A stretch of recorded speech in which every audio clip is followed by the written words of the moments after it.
എല്ലാവർക്കും നമസ്കാരം. ഞാൻ സരിതാ മഹേശ്വരൻ. ഇന്ന് ശ്രീമദ് വാൽമീകി രാമായണത്തിൻ്റെ ബാലകാണ്ഡത്തിലെ 60-ാമത്തെ സർഗത്തിൽ അവസാനത്തെ 5 ശ്ലോകങ്ങൾ 30, 31, 32, 33, 34 എന്നീ ശ്ലോകങ്ങളാണ് നമ്മൾ പഠിക്കാൻ പോണത്. കഴിഞ്ഞ ദിവസം നോക്കിയ കഥ, വിശ്വാമിത്രൻ വളരെയധികം ക്രുദ്ധനായിട്ട് ലോകം മുഴുവനും നശിപ്പിക്കാനുള്ള ഒരു പ്രവണതയായിട്ട് നിൽക്കണ കണ്ടപ്പോൾ ദേവന്മാർക്കും ഋഷിമാർക്കും എല്ലാവർക്കും പേടിയായി. അവരെല്ലാവരും കൂടിയിട്ട് ഒരു തീരുമാനത്തിൽ എത്തിക്കുകയാണ് വിശ്വാമിത്രൻ ത്രിശങ്കുവിന് വേണ്ടിയിട്ടാണ് നിൽക്കുന്നത്. ത്രിശങ്കുവിന് വേണ്ടിയിട്ട് വേറൊരു സ്വർഗവും നക്ഷത്രങ്ങളും ഒക്കെ ഉണ്ടാക്കി. അപ്പോൾ ഈ ലോകം മുഴുവനും, അഥവാ ഇന്ദ്രൻ അല്ലെങ്കിൽ ദേവന്മാരാരും ത്രിശങ്കുവിനെ സഹായിച്ചില്ല എന്ന് വന്നപ്പോൾ അവരെയൊക്കെ ആക്രമിക്കാനായിട്ട് അല്ലെങ്കിൽ അവരെയൊക്കെ ഭസ്മമാക്കാൻ വേണ്ടിയിട്ട് പുറപ്പെട്ടതാണ് വിശ്വാമിത്രൻ. അതൊക്കെ പതുക്കെ പരിഹരിക്കാൻ വേണ്ടിയിട്ട് ദേവന്മാരും ഋഷിമാരും ഒക്കെ പുറപ്പെടുന്നതായിട്ടാണ് നമുക്ക് കാണാൻ പറ്റുക. അതാണ് കഴിഞ്ഞ ദിവസം അതിൻ്റെ ഭാഗമായിട്ടാണ് വർണ്ണിച്ച് നിർത്തിയത്. നമുക്ക് 30-ാമത്തെ ശ്ലോകം നോക്കാം. ഏവമുക്താസുരാ സർവേ പ്രത്യൂജുർമുനിപുംഗവം ഏവം ഭവതു ഭദ്രം തേ തിഷ്ഠന്ത്വേദാനി സർവശഃ. ഏവമുക്താഹ സുരാഹ സർവേ. ഇപ്രകാരം വിശ്വാമിത്രനാൽ പറയപ്പെട്ടവരായിട്ടുള്ള എല്ലാ ദേവന്മാരും, വിശ്വാമിത്രൻ എല്ലാ ദേവന്മാരോടായിട്ടുമാണ് പറഞ്ഞത്, അവരെല്ലാവരും തന്നെ മുനിപുംഗവം പ്രത്യൂജു, മുനിപുംഗവനായിട്ടുള്ള വിശ്വാമിത്രനോട് ഇപ്രകാരം മറുപടി പറഞ്ഞു. എന്താണ്? ഏവം ഭവതു ഭദ്രം തേ, ഭദ്രം തേ, അങ്ങയ്ക്ക് മംഗളം ഭവിക്കട്ടെ, അങ്ങയ്ക്ക് പുണ്യമുണ്ടാകട്ടെ. മാത്രമല്ല ഏവം ഭവതു, എല്ലാം എന്തൊക്കെയാണോ അങ്ങ് ഞങ്ങളോട് ആവശ്യപ്പെട്ടത്, ദേവന്മാർ പറയാണ് ഞങ്ങളോട് എന്തൊക്കെ ആവശ്യപ്പെട്ടുവോ അതൊക്കെ അങ്ങനെ തന്നെ ഭവിക്കട്ടെ. ഏതാനി സർവശഃ തിഷ്ഠന്തു, ഈ എല്ലാ നക്ഷത്രങ്ങളും ലോകാവസാനം വരെ നീണ്ടു നിൽക്കട്ടെ, ഇവയെല്ലാം നിലനിൽക്കട്ടെ എന്ന് ദേവന്മാര് വിശ്വാമിത്രനും നക്ഷത്രങ്ങൾക്കുമൊക്കെയായിട്ട് അനുഗ്രഹം കൊടുക്കുകയാണ്. ഇവര് ഒരിക്കലും നശിക്കുകയില്ല, ഈ ലോകം എത്ര കാലമുണ്ടോ അത്രയും കാലം നക്ഷത്രങ്ങൾ ഉണ്ടാവും എന്ന് വിശ്വാമിത്രനോട് ദേവന്മാർ പറയാണ്. എന്നിട്ട് 31-ാമത്തെ ശ്ലോകം നോക്കാം. ഗഗനേ താന്യനേകാനി വൈശ്വാനരപഥാത് ബഹി നക്ഷത്രാണി മുനിശ്രേഷ്ഠ തേഷു ജ്യോതിഷു ജാജ്വലൻ. എന്താണോ ചോദിച്ചത് ആ വരം അതേപോലെ തന്നെ നൽകുകയാണ്. അതാണ് താനി അനേകാനി നക്ഷത്രാണി. ആ എണ്ണിയാൽ ഒടുങ്ങാത്ത അത്ര അനവധി നക്ഷത്രങ്ങൾ ആകാശത്ത് പുതിയതായിട്ട് ഉണ്ടാക്കിയല്ലോ വിശ്വാമിത്രൻ. ആ നക്ഷത്രങ്ങളൊക്കെ തന്നെ ഗഗനെ ആകാശത്ത് വൈശ്വാനര പഥാത് ബഹി, വൈശ്വാനരന്റെ പഥത്തിൽ നിന്നും പുറത്ത്, അതായത് ജ്യോതിഷ് ചക്രത്തിന്റെ മാർഗത്തിൽ നിന്ന് പുറത്ത് ഒരു മറ്റൊരു നക്ഷത്ര ശൃംഖലയായിട്ട്, ഇപ്പോൾ കാണപ്പെടുന്ന നക്ഷത്രങ്ങളോട് കൂടിയിട്ടല്ല, മറ്റൊരു നക്ഷത്ര കൂട്ടമായിട്ട്, അല്ലയോ മുനിശ്രേഷ്ഠ, ഇവിടെ തന്നെ ജ്യോതിഷു ജാജ്വലൻ, ഇവിടെ ഈ നക്ഷത്രക്കൂട്ടങ്ങളുടെ തന്നെ ഭാഗമായിട്ട്, എന്നാൽ വേറെ ഒരു ശൃംഖലയായിട്ട് അവ അവിടെ ജ്വലിച്ചു കൊണ്ട് നിൽക്കട്ടെ. ഈ നക്ഷത്രങ്ങളൊന്നും പോവുകയില്ല. ലോകം എത്ര കാലം ഇവിടെയുണ്ടോ അത്രയും കാലം അങ്ങ് നിർമ്മിച്ചതായിട്ടുള്ള എല്ലാ നക്ഷത്രങ്ങളും ഇവിടെ ശോഭയോടുകൂടി തന്നെ വർത്തിക്കും. അനേകങ്ങളുണ്ട്, എത്രയോ ആയിരക്കണക്കിന് നക്ഷത്രങ്ങളുണ്ട്, അവയൊന്നും നശിക്കില്ല. മറ്റൊരു നക്ഷത്ര ശൃംഖലയായിട്ട് ഇവിടെ ആകാശമാർഗത്തിൽ അത് സഞ്ചരിക്കുകയും ശോഭിക്കുകയും ചെയ്യും. എന്നിട്ടോ ത്രിശങ്കുവിന്റെ കാര്യം എന്താ? അതാണ് 32-ാമത്തെ ശ്ലോകത്തിൽ പറയണത്. അവാക്ഷിരാസ്ത്രിശങ്കുശ്ച തിഷ്ഠത്വമരസന്നിഭ അനുയാസ്യന്തി ചൈതാനി ജ്യോതിംഷി നൃപസത്തമം. താഴത്തേക്ക് വീഴാൻ അല്ലെങ്കിൽ ഭൂമിയെ പ്രാപിക്കാൻ വേണ്ടി പുറപ്പെട്ട ത്രിശങ്കു ഉണ്ടല്ലോ, ആ ത്രിശങ്കു തല കീഴ്പോട്ടായിട്ട് തന്നെ നിൽക്കട്ടെ. അതാണ് അവാക്ഷിരാഹ ത്രിശങ്കുഹു ച. ആ ത്രിശങ്കു ആവട്ടെ അവാക്ഷിരാഹ തല കീഴ്പോട്ടാക്കിക്കൊണ്ട് അമരസന്നിഭ തിഷ്ഠതു, അമരന് തുല്യമായിട്ട്, ദേവന് തുല്യമായിട്ട് അവിടെ തന്നെ ഇപ്പോൾ എങ്ങനെയാണോ നിൽക്കുന്നത് അതുപോലെ തന്നെ നിൽക്കട്ടെ. സാധാരണ മനുഷ്യർ നിൽക്കണ പോലെ കാല് താഴേക്കും തല മുകളിലേക്കുമായിട്ടല്ല, നമ്മൾ ഇവിടെ നിന്ന് നോക്കുമ്പോൾ തല താഴത്തേക്കും കയ്യും കാലും മുകളിലേക്കുമായിട്ട് ആ രീതിയിൽ തന്നെ ദേവന്മാരെ പോലെ നിൽക്കട്ടെ. സ്വർഗത്തിൽ ദേവന്മാര് എങ്ങനെയാണോ സഞ്ചരിക്കുന്നത് അതേപോലെ തന്നെ ഈ ഒരു പുതിയ ലോകത്ത് ത്രിശങ്കു തല കീഴ്പോട്ടും കാലും മേൽപോട്ടുമായിട്ട് ഇവിടെ നിന്ന് ഭൂമിയിൽ നിന്ന് നോക്കുമ്പോൾ കാണുന്ന കാഴ്ചയാണ്, അങ്ങനെ തന്നെ നിൽക്കുമാറാകട്ടെ. എന്നിട്ടോ അനുയാസ്യന്തി ചൈതാനി ജ്യോതിംഷി നൃപസത്തമം. ഏതാനി ജ്യോതിംഷി, ഈ പുതിയ നക്ഷത്രമാലകളെല്ലാം തന്നെ ഉണ്ടല്ലോ, നക്ഷത്രക്കൂട്ടങ്ങളെല്ലാം തന്നെ, അവയെല്ലാം നൃപസത്തമം അനുയാസ്യന്തി, ആ നൃപസത്തമനെ, അതായത് ത്രിശങ്കുവിനെ അനുഗമിക്കട്ടെ. അതായത് ഓരോ മനുഷ്യരും ഇവിടെ ജനിച്ചു വീഴുമ്പോൾ ഓരോ നക്ഷത്രങ്ങളും അവനിൽ സ്വാധീനം ചെലുത്തുന്നുണ്ട്. അതുപോലെ വിശ്വാമിത്രൻ സൃഷ്ടിച്ചതായിട്ടുള്ള നക്ഷത്രങ്ങള് ഈ ത്രിശങ്കുവിനെ സ്വാധീനിച്ചുകൊണ്ട്, ത്രിശങ്കുവിന്റെ മാർഗത്തെ അനുധാവനം ചെയ്തുകൊണ്ട് അവിടെ തന്നെ ത്രിശങ്കുവിനോടൊപ്പം തന്നെ ഉണ്ടാകുമാറാകട്ടെ.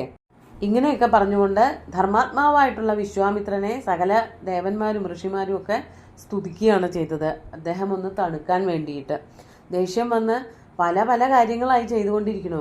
ഈ ത്രിശങ്കുവിനെ സ്വർഗത്തിലേക്ക് കയറ്റാൻ പുറപ്പെട്ടതും പുതിയൊരു ലോകം സൃഷ്ടിക്കാൻ പുറപ്പെട്ടതും ഒക്കെ ദേഷ്യത്തിന്റെ പുറത്താണ്. അതുപോലെ തന്നെ ഇവിടെയും ദേഷ്യം പ്രവർത്തിച്ചപ്പോൾ ദേഷ്യം തണുക്കാൻ വേണ്ടിയിട്ട് ഋഷിമാരും ദേവന്മാരും ഒക്കെ കൂടി ഉണ്ടാക്കിയതായിട്ടുള്ളൊരു പദ്ധതിയായിരുന്നു. അതാണ് നക്ഷത്രങ്ങൾ അവിടെ തന്നെ നിൽക്കട്ടെ, ആ നക്ഷത്രങ്ങൾ ഈ രാജാവിൻ്റെ കൂടെ പ്രദക്ഷിണം വയ്ക്കട്ടെ എന്നൊക്കെ പറയുകയാണ് ചെയ്യുന്നത്. അടുത്തത് അവസാനത്തെ 2 ശ്ലോകങ്ങൾ ഒരുമിച്ച് ചൊല്ലാം.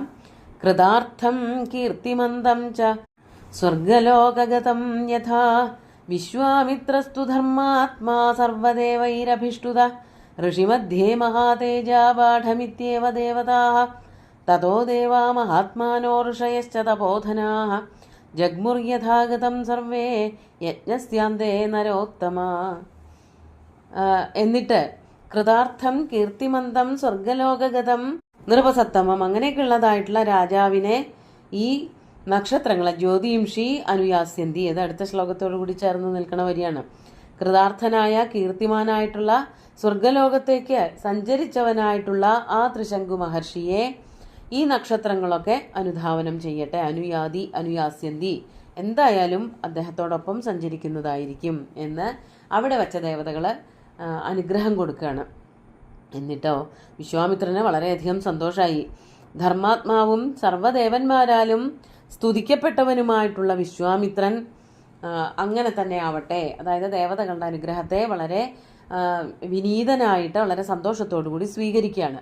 ഋഷിമധ്യേ മഹാതേജാഹ, അവിടെ കുറെ ഋഷിമാരെ വിളിച്ചു വരുത്തിയിരുന്നല്ലോ, അവരുടെ മധ്യത്തിൽ വെച്ചുകൊണ്ട് മഹാതേജസ്വിയായിട്ടുള്ള വിശ്വാമിത്രൻ അങ്ങനെ തന്നെ ആകട്ടെ, ബാഢമിത്യേവ എന്ന് പറഞ്ഞ ആ വാക്കുകൾ അംഗീകരിച്ചു, ദേവന്മാരുടെ അനുഗ്രഹത്തെ അംഗീകരിച്ചു.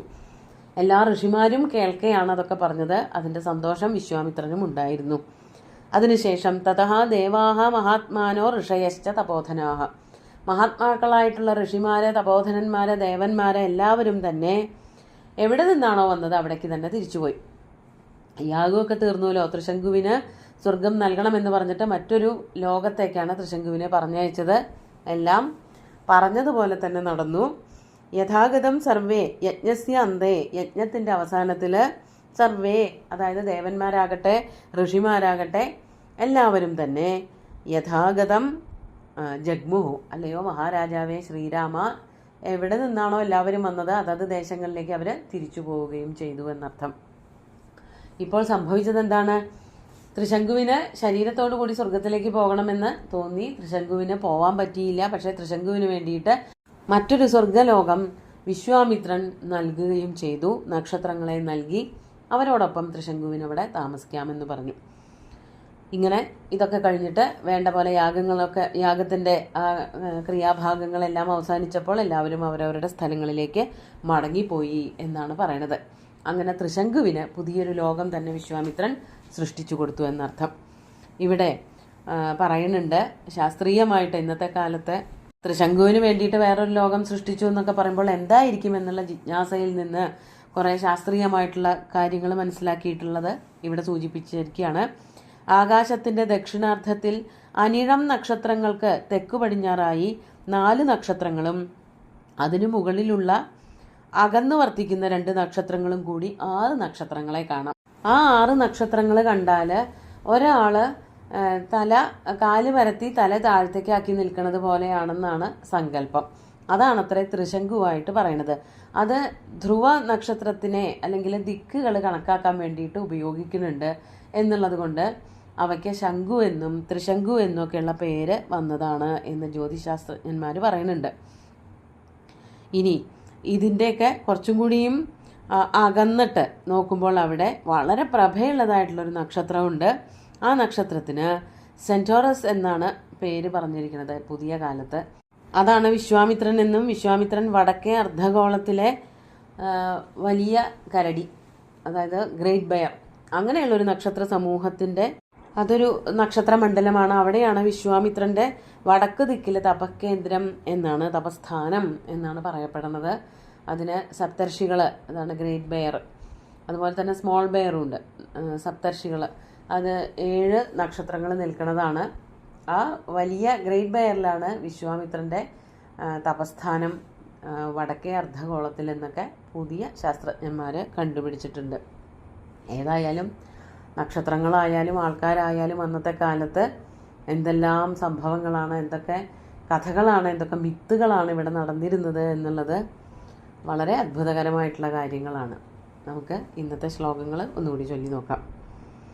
ഏവമുക്താസുരാഃ സർവേ പ്രത്യൂജുർമുനിപുംഗവം ഏവം ഭവതു ഭദ്രം തേ തിഷ്ഠന്ത്വേതാനി സർവശഃ ഗഗനേ താന്യനേകാനി വൈശ്വാനരവധാത് ബഹിഃ നക്ഷത്രാണി മുനിശ്രേഷ്ഠ തേഷു ജ്യോതിഷു ജാജ്വലൻ അവാക്ഷിരാസ്ത്രിശങ്കുശ്ച തിഷ്ഠത്വമരസന്നിഭ അനുയാസ്യന്തി ചൈതാനി ജ്യോതിംഷി നൃപസത്തമം കൃതാർത്ഥം കീർത്തിമന്തം ച സ്വർഗലോകഗതം യഥാ വിശ്വാമിത്രസ്തു ധർമാത്മാ സർവദേവൈരഭിഷ്ടുത ഋഷിമധ്യേ മഹാതേജ ബാഢമിത്യേവ ദേവതാഃ തതോ ദേവാ മഹാത്മാനോ ഋഷയശ്ച തപോധനാഃ ജഗ്മുർയഥാഗതം സർവേ യജ്ഞസ്യാന്തേ നരോത്തമ. അങ്ങനെ വിശ്വാമിത്രനോട് ത്രിശങ്കു പറഞ്ഞതായിട്ടുള്ള കാര്യങ്ങൾ വിശ്വാമിത്രൻ 100 അല്ല 200% ആത്മാർത്ഥതയോട് കൂടിയിട്ട് പ്രവർത്തിക്കുകയാണ് ചെയ്തത്. അതുകൊണ്ട് തന്നെ ത്രിശങ്കുവിന് ഭൂമിയിൽ നിന്ന് പോവാൻ പറ്റി. സ്വർഗലോകത്ത് എത്തിയില്ലെങ്കിലും പുതിയൊരു സ്വർഗലോകം വിശ്വാമിത്രൻ പണിതു കൊടുക്കുകയും ചെയ്തു. അത് വിശ്വാമിത്രൻ്റെ ഒരു വാക്കിൻ്റെ ഉറപ്പാണ്. ഞാൻ അനൃതം കർത്തും ന ഉത്സാഹേ എന്ന് പറഞ്ഞല്ലോ. ഞാൻ എന്തൊരു വാക്കാണോ കൊടുത്തത് അതിനെ എതിർത്ത് പറയാൻ ഞാൻ ഉത്സാഹിക്കുന്നില്ല, ഞാൻ അങ്ങനെ ചെയ്യില്ല എന്നുള്ളത് വിശ്വാമിത്രൻ്റെ മനസ്സിലെ ധാർമ്മികതയാണ്. സുന്ദരമായിട്ടുള്ള ശ്ലോകങ്ങൾ ഭഗവാൻ ശ്രീരാമചന്ദ്രൻ്റെ കാൽക്കൽ അർപ്പിച്ചുകൊണ്ട് ഗുരുവായൂരപ്പനെ സാഷ്ടാംഗം നമസ്കരിച്ചുകൊണ്ട് എല്ലാവർക്കും ശുഭദിനം നേർന്നു നിർത്തട്ടെ. നന്ദി.